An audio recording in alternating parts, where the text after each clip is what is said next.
He's talking to himself.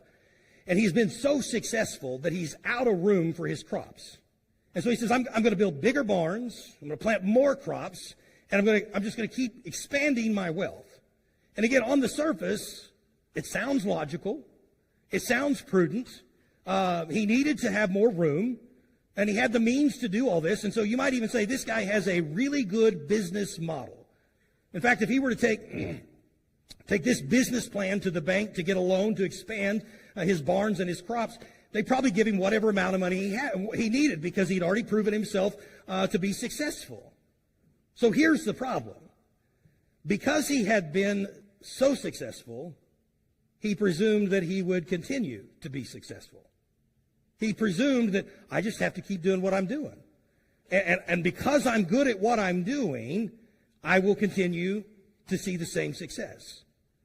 So what's interesting about this is in all of this, to understand this selfish, self-centered mindset, he uses the word here, I have no place to bestow my goods, my crops, my harvest.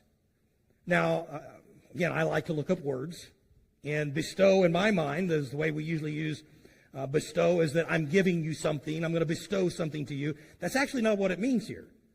It means to hoard or to store.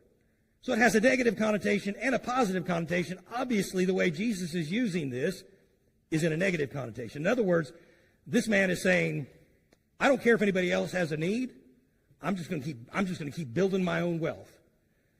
I got to thinking about how that might look today.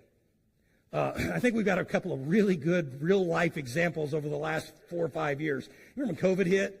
And everybody panicked and ran to the stores and bought up everything that they could possibly buy, namely toilet paper. Like, who in the world needs cases and cases and cases of toilet paper? I remember I had a friend that I graduated with. He lives out in California. I remember when that first all started, he posted a picture on Facebook, and he had bought so much toilet paper, he had it mounted around his toilet in his bathroom, and you couldn't even see the toilet. And I remember thinking, what is wrong with you? And I got to thinking about that, and it really irritated me back then because it's like, well, you know, I'm going to need toilet paper at some point. And I remember we had to buy it through Sam's just to get it for a while here. So I have Rick buy some toilet paper, and then we'd chip in and we'd purchase our toilet paper through Sam's because everybody was hoarding it. We've seen the same thing today with eggs. I was talking with Stephen earlier today. People are freaking out over eggs. And I'm just saying this, do whatever you got to do, but behind that is a mindset of, I'm just going to get everything that I need, and I don't care if anybody else has it or not. That's what Jesus is talking about here. He is hoarding everything with no concern about anyone or anything else.